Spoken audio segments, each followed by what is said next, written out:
Hey guys, today I'm going to answer the question, is Pokemon investing a good thing?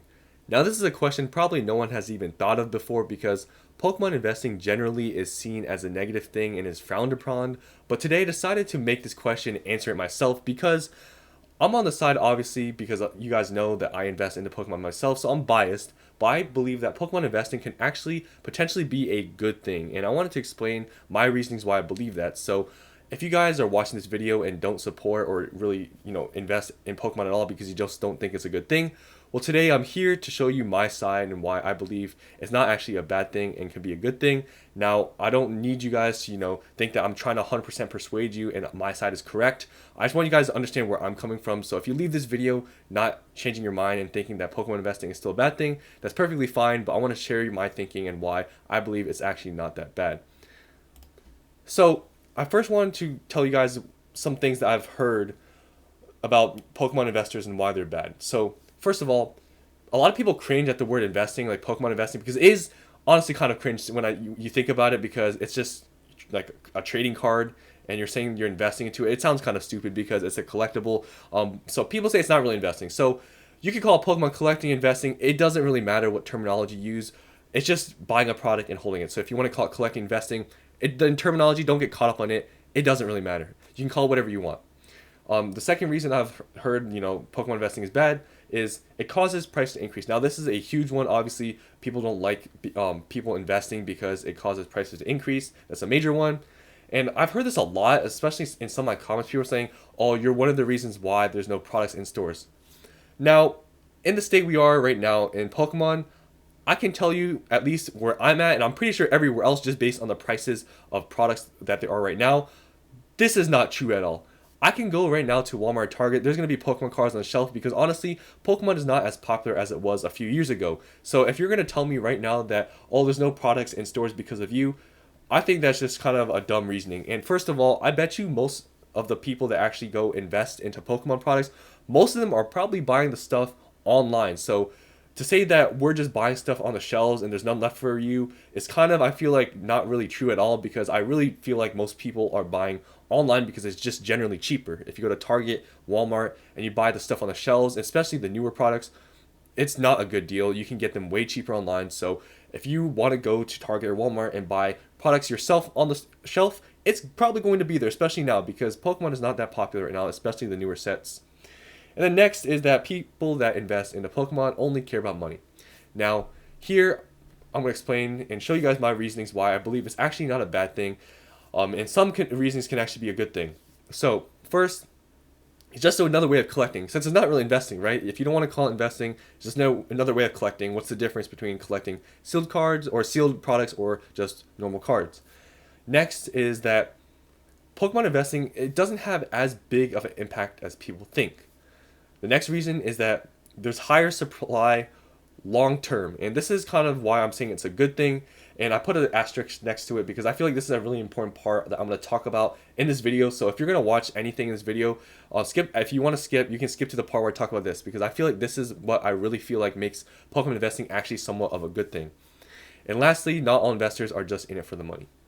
So let's go into the first one. So, okay, so before I go to the first one, I have a caveat here. So I'm assuming there are no shortages of supply. So obviously, when COVID happened and all that stuff in the beginning, there was, obviously people buying all the products on the shelves and reselling it for such a high price. I don't think that's really a good thing. Like, I don't really support that. I think that's kind of extreme. So I'm assuming that there's this regular supply like it is right now. Right now, we're in no shortages of supply at all. So I'm assuming we're kind of in a case where the market is what it is like right now, where, product is readily available and there's not like people just buying product off the shelves and just doubling their money. Like, I'm assuming we're just in a normal market.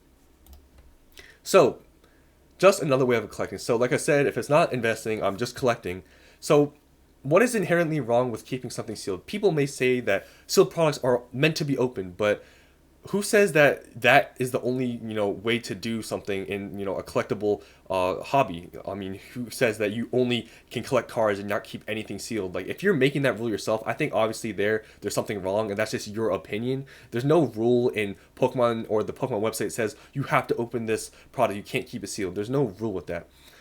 Next is that sealed products can be just collectible as cards. So yes, the cards are obviously what's mainly being collected in collectible card games, but if you think about it, in 10 years from now, wouldn't it be cool just to have a sealed item from 10 years ago? Like, that's, I think, in my opinion, just pretty cool to just have that. So I think it's pretty collectible because it's like also sealed items are also, in the long run going to be, there's going to be less supply of them. So I feel like that just makes it more collectible.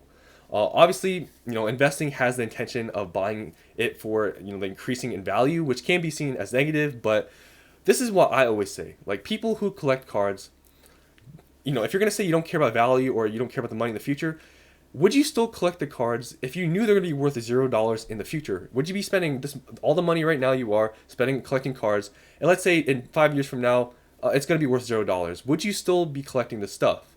Now, honestly, I don't believe so because I think you want there to be some value still in your collectibles because I think, that's just part of collectibles, having some value in it. So the next reason I want to get onto is it's not as big of an impact as people think. So people have this stigma or just this thought in their head that every single person is just hoarding silk products. So all the product being bought on the market, they're just in someone's closet and it's just not going to be worth anything in the future and no one really cares about opening products or whatever.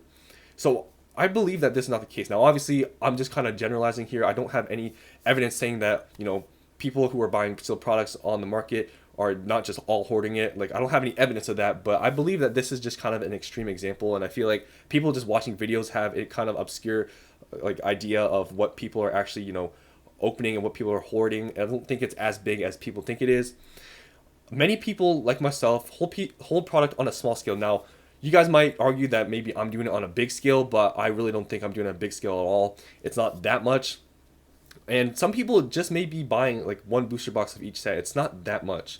Obviously, there's some people that aren't doing this on a small scale. I'll give some examples. These are YouTubers that I'm not trying to call out or anything. I'm not saying that what they're doing is bad, but these people, they're not doing it on a small scale, way bigger than mine. If you compare what I have to theirs, I'm nowhere even close. So Pokerev, I mean, there's videos of him literally, he has a whole storage unit of booster boxes and a bunch of sealed product. If you look at my closet, it's not even close to anything like that. Cool Trainer Ryan, you've seen his stuff that he has. He has a lot more than me, or just a lot in general. Pokeball, also another popular. These are all just popular YouTubers you guys have probably heard of. Also has a huge collection. Nothing, I don't even compare to any of those people. And I also feel like many people just ignore the fact that all of the products being sold on the market are also being opened. People who actually like opening packs and have fun doing it, they're opening packs, and it's not everyone just buying the product and just holding it. That's not really the case here. Next, and this is the one I really want to talk about and emphasize because I feel like people don't really think about this stuff, but if people, like the so-called investors, right, they're holding onto this product in the long run, right? So they're not opening it right now. So let's say 5 years from now, you're, I don't know, a collector or whatever of cards and you want to open a set that's older. Imagine a market with no investors, just people who open packs, let's say everyone is just a goody two shoes and no one invests or no one holds onto products in the long run. There would be little to no sealed items left on the market to buy because let's say a set is really popular like Evolving Skies and everyone just opens it, but they don't care to hold it sealed. In the future, let's say if you want to open that box or whatever for nostalgia or whatever, where's the boxes at? And if there are any boxes, imagine how expensive it's going to be.